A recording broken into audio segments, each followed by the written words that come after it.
Մոսկվան այժմ էլ պատրաստ է հարթակ տրամադրել Հայաստանի եւ Ադրբեջանի միջև խաղաղության համաձայնագրի վերջնական ստորագրման համար, հայտարարել է Ռուսաստանի փոխարտգործնախարար Միխայիլ Գալուզինը։ Հայաստանի անկախության օրվան նվիրված ընդունելության ժամանակ դիվանագետը նշել է, որ Մոսկվան առանձնահատուկ նշանակություն է տալիս երկու երկրի հարաբերությունների կարգավորմանը։ Ակնհայտ է, որ բոլոր ծրագրերը գործնականում իրականացնելու համար դեռևս զգալի աշխատանք է պետք, պատրաստ ենք Երևանին եւ Բաքվին անհրաժեշտ աջակցություն տրամադրել մնացած տարաձայնությունները հաղթահարել համար, այդ թվում հաշվի առնելով Ռուսաստանի, Հայաստանի եւ Ադրբեջանի ղեկավարների եռակողմ հայտարարությունները, շարունակել է Գալուզինը։ Նրա խոսքով Ռուսաստանը նշանակալի եւ արդյունավետ դեր է խաղացել Երևանի եւ Բաքվի միջև խաղաղության գործընթացում։ Փոխարտգործնախարարը նաեւ գոհունակություն է հայտնել Երևանի եւ Անկարայի միջև երկխոսության ակտիվացման կապակցությամբ։ Գալուզինի խոսքով այդ գործընթացը սկիզբ է առել Մոսկվայի աջակցությամբ։ Հանդես ենք գալիս կողմերի միջև հնարավորինս արագ հաշտեցմանը եւ պատրաստ ենք աջակցել մեր հայ եւ թուրք գործընկերների ջանքերին, եզրափակել է Պաշտոնյան։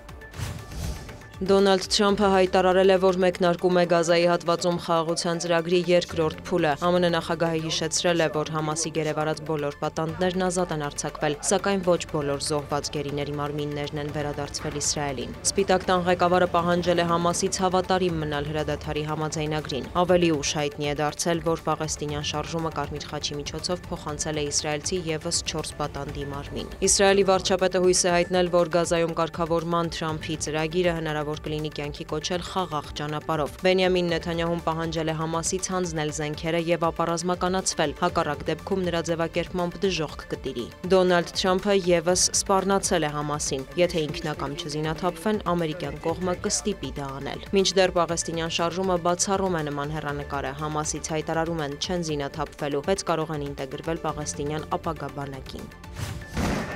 Աֆղանստանի եւ Պակիստանի միջև վերսկսվել են բախումները, հայտնում են աֆղանական ԶԼՄ-ները։ Սահմանին պայթյուններ են լսվել, տեղացիների խոսքով բախումները սկսվել են վաղ առավոտյան, երբ պակիստանյան ուժերը ծանր զինտեխնիկայով կրակ են բացել Ղանդահար նահանգի հարակից տարածքների ուղղությամբ, ինչին թալիբները պատասխանել են։ Քաբուլից հայտնել են, որ սահմանային հրետակոծության հետևանքով Աֆղանստանում զոհվել է առնվազն 12 մարդ, 100 խաղաղ բնակիչ վիրավորվել է։ Թալիբների տվյալով մարտերում մեծ թվով պակիստանցի զինվորականներ են սպանվել։ Երկու երկրի հարաբերությունները կրկին սրվել են օրեր առաջ։ Պակիստանը մեղադրում է թալիբներին Իսլամաբադի համար անցանկալի զինված խմբավորումներին Աֆղանստանում տեղ տալու համար։ Թալիբներն էլ հորդորում են Պակիստանին խաղեր չխաղալ Աֆղանստանի հետ, ընդգծելով ցանկանում են լավ հարաբերություններ ունենալ Իսլամաբադի հետ, բայց այդ ցանկությունը չի կարող միակողմանի լինել։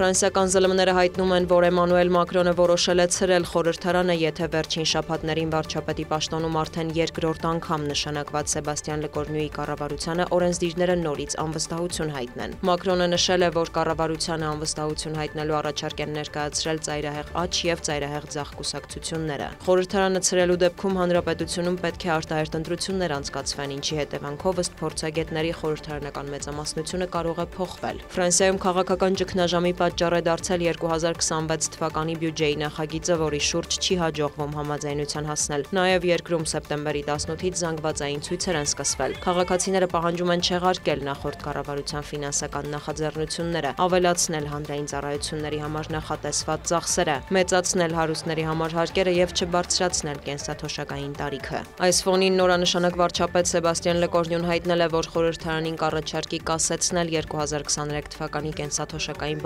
փոխումները առնվազն մինչև 2027-ին նախատեսված նախագահի ընտրությունները։ Դիանա Գասպարյան, լուրեր։